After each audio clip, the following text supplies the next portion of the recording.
大家好，歡迎又嚟到 HKG 報視角時間。今日同大家討論嘅題目係當西方也質疑美國黃黑嘅代溝與愚昧。2026年係美國建國250週年，7月4號當地大肆慶祝。相反世界喺今年就感受到前所未有嘅動盪，戰火喺美國帶頭之下有蔓延嘅跡象啦。美國呢個曾經嘅民主燈塔形象直插谷底，世界對美國嘅壞印象已經唔止局限喺上層政客嘅角力，亦都動搖住民間嘅信心。外媒 Political 報導咧，一個由民調機構 Public First 喺6月對24個歐盟國家進行嘅調查顯示，有8個國家嘅受訪者傾向加強同中國嘅關係。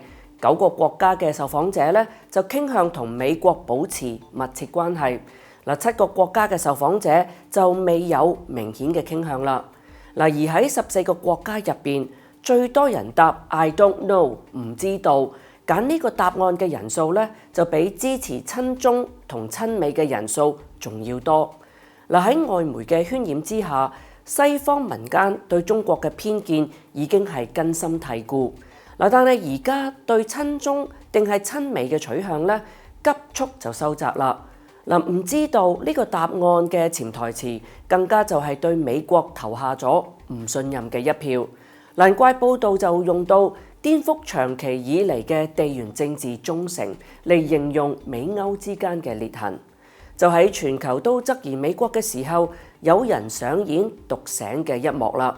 人喺德國嘅香港通緝犯黃台仰咧，喺接受訪問嘅時候，期間記者就提到好多西方國家拉近咗同中國嘅關係，原因之一就係美國唔再可靠啦。黃台仰回應咁話啦，佢話過去德國同美國嘅關係密切，但係因為美國總統特朗普嘅關係，歐洲覺得被背叛。但係事實依然係中國係威權整體，而美國咧就係民主國家。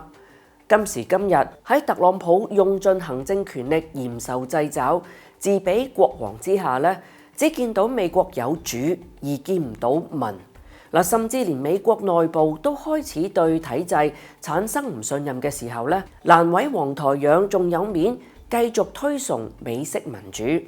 見住美國國會山莊嘅暴亂，特朗普2次做美國總統。假如仲天真認為美式民主會自我修正，咁只不過係唔肯承認美國早已經變成咗民粹國家啦。其實黃台仰吹捧美國離唔開自己嘅政治經歷，訪問嘅標題露骨咁樣講出咗佢嘅政治理念來源。佢話：我曾被威脅要判處10年監禁。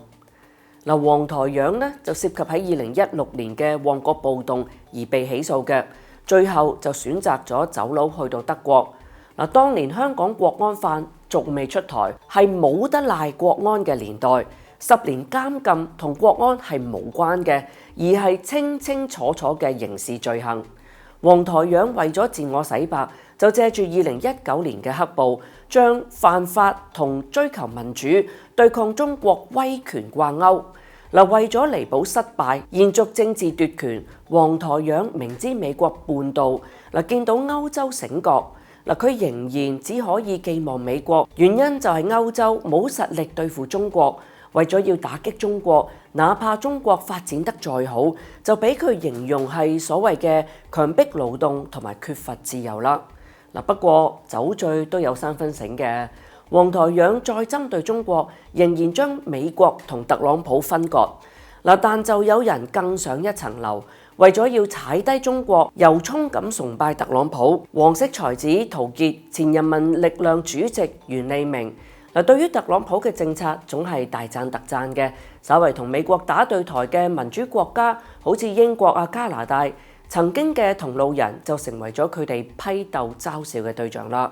喺佢哋嘅演繹之下，好似係俾美國剝削都應該欣然接受，甚至要甘心享受。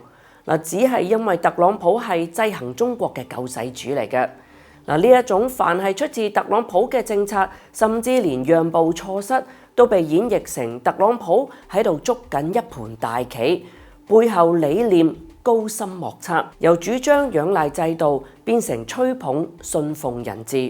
嗱，呢啲就係香港曾經嘅所謂泛民人士啦。難怪特朗普身家暴漲，充滿住以權謀私嘅味道，佢都仲有膽話全靠自己振興股市，皆因亂噏啊，都係會有人信嘅。只可以話偶像無恥，Trump 粉無知。嗱，雖然層次上有唔同，但係黃台仰同陶傑、袁利明本質都係殊途同歸。民主唔再取決於內涵，特朗普獨裁係民主。極端利己嘅右翼都可以係民主，因為只要對付中國就係民主啦。喺政治計算之下，佢哋口中嘅民主只係鬥爭工具。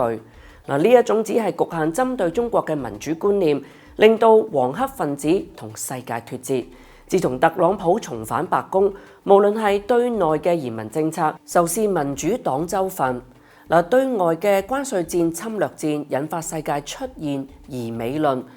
重新審視西式民主嘅本質、利益同埋普世價值嘅平衡，亦都成為咗唔少國家內部嘅政治爭拗。